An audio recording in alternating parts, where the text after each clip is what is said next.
కొత్త ప్రాజెక్టు కట్టకుండా ఒక్క సంక్షేమ పథకం అమలు చేయకుండా ఒక్క గ్యారెంటీ ఇచ్చిన ఒక్క గ్యారెంటీ అమలు చేయకుండా తెలంగాణలో 1,80,000 కోట్ల అప్పు ఆ డబ్బులు ఎక్కడ పోతున్నాయో ఇప్పుడన్నా మరి తెలంగాణ ప్రజలకు అర్థమవుతుందని నేను అనుకుంటా ఉన్నా.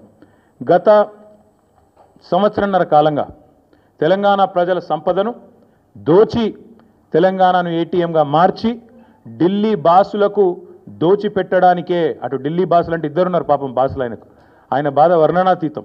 ఒక బాస్ ఏమో అఫీషియల్ బాస్ రాహుల్ గాంధీ గారు, ఇంకొక బాస్ ఏమో అన్అఫీషియల్ బాస్ మోడీ గారు అమిత్ షా గారు. కాబట్టి అటు ఇటు ఇద్దరిని ప్రసన్నం చేసుకోవడానికి 44 సార్లు ఎక్కే విమానం దిగే విమానం అన్నట్టుగా రేవంత్ రెడ్డి గారి వ్యవహారం నడుస్తూ ఉంది. ఏడాదిన్నర కాలంగా రేవంత్ రెడ్డి గారు చేసిన పనులు 3. 1 బీఆర్ఎస్ పై నిందలు, 2 బిల్డర్లతో కాంట్రాక్టర్లతో దందాలు, 3 ఢిల్లీ బాసులకు 1000 కోట్ల చందాలు. మాకు బీఆర్ఎస్ మీదనేమో నిందలు, బిల్డర్లు కాంట్రాక్టర్లతో దందాలు, ఢిల్లీ బాసులకేమో 1000 కోట్ల చందాలు. ఇది నిజంగా సిగ్గుచేటు. ఒక ముఖ్యమంత్రిగా ఆనాడు ఎమ్మెల్యేగా ఆబాస్ పాలైన రేవంత్ రెడ్డి గారికి బుద్ధి వచ్చిందేమో అనుకున్నాం. కానీ కుక్కతోక వంకర అన్నట్టు ఇప్పటికీ అవే అపసవ్యపు పనులు, ఇప్పటికీ అవే అపసవ్యపు కార్యక్రమాలు చేస్తూ తెలంగాణ రాష్ట్ర పరువు జాతీయ స్థాయిలో తీసినందుకు వారిని వెంటనే తొలగించాలని చెప్పి మేము డిమాండ్ చేస్తూ ఉన్నాం. రాహుల్ గాంధీ గారు అన్ని విషయాల్లో మాట్లాడతారు, ప్రతి విషయంలో మాట్లాడతారు.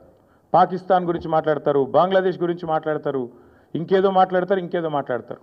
మరి నేషనల్ హెరాల్డ్ కేసులో మీ ముఖ్యమంత్రి గారిని ఛార్జ్ షీట్లో చేరిస్తే why is Rahul Gandhi not responding? Why is he not talking?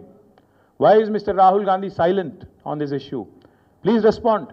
One of your chief ministers along with you has been named in the charge sheet. You are accused 1 and accused 2, and your CM, your chief minister of Telangana, and also the deputy chief minister of Karnataka have been named as people who facilitated money transactions into National Herald and Young India account. ఖచ్చితంగా అడుగుతున్నాం, రేవంత్ రెడ్డి గారు ఎందుకు మౌనంగా ఉన్నారు? మాకు అనుమానం ఎప్పుడు వచ్చిందంటే ఈయన జపాన్ పర్యటన అని చెప్పి ఇక్కడికి వెళ్ళి తప్పించుకపోయినప్పుడు అనుమానం వచ్చింది మాకు. ఆ రోజు జపాన్ అని చెప్పి జపాన్లో ఎవరో ఈయన పిలిచినట్టు ఉరికిండు. చూస్తే కరెక్ట్గా అప్పుడే ఈడీలో A1 A2గా రాహుల్ గాంధీ గారిని సోనియా గాంధీ గారిని పెట్టారు. దేశంలో ఉన్న కాంగ్రెస్ నాయకులు అందరూ స్పందించారు. కానీ రేవంత్ రెడ్డి గారు ఈ రోజు వరకు ఒక్కసారి కూడా నోరు విప్పలేదు. ఆ రోజు ఎందుకు అనుకున్న వాళ్ళకి ఇవాళ సమాధానం దొరికిందని నేను అనుకుంటా ఉన్నా. ఎందుకంటే రేవంత్ రెడ్డి గారికి తెలుసు ఈ కేసులో ఆయన కూడా ఉన్నాడు. సహజంగానే ప్రభుత్వంలో ఉన్నాడు కాబట్టి ఇంటెలిజెన్స్ వ్యవస్థ ఉంటుంది కాబట్టి ఆయనకు సమాచారం ఉంది, ఈ కేసులో మీరు కూడా ఉండబోతున్నారు అని చెబితే అప్పటి నుంచి ఇప్పటివరకు నోరు తెరవలేదు. తెరవకపోగా ఢిల్లీ పెద్దలను ప్రసన్నం చేసుకోవడానికి, అక్కడుండే మంత్రులను కాకాబట్టడానికి, మోడీ గారిని అమిత్ షా గారిని ప్రసన్నం చేసుకోవడానికి, బీజేపీతో మరి ఏదో రకంగా ఒక ఒప్పందం కుదుర్చుకొని ముందుకు పోవడానికి ఆయన మౌనంగా ఈరోజు మౌనంగా ఉండి తప్పించుకునే ప్రయత్నం చేస్తూ ఉన్నారు. ఇవాళ మేము తెలంగాణ ప్రజల తరపున ప్రధాన ప్రతిపక్షంగా, అదేవిధంగా భారత రాష్ట్ర సమితిగా ఈ ఉద్యమానికి ఈ రాష్ట్రానికి నాయకత్వం వహించిన కేసీఆర్ గారి తరపున మేము అడుగుతా ఉన్నాం. ఖచ్చితంగా రేవంత్ రెడ్డి అయితే తప్పుకోవాలి, లేదా కాంగ్రెస్ పార్టీకి సిగ్గుంటే, కాంగ్రెస్ పెద్దలకు నైతిక విలువలుంటే వెంటనే ఆయనను తొలగించాలి.